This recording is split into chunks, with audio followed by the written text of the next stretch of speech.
Nu ko, šo sestdienu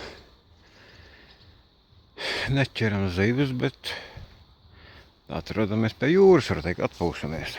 200 metri no jūras, bet nevis peldamies, bet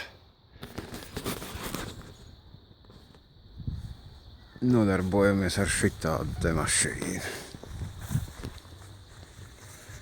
kas it kā skaitījās jau novērsta. Un bišķiņ esot jāpašpaktelē.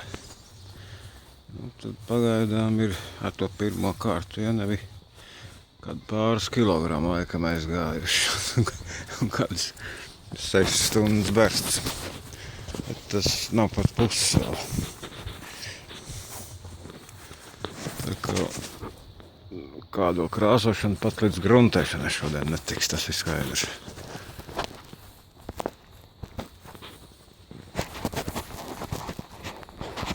Nav tā visādas tādas detaļas pa malām mētājas.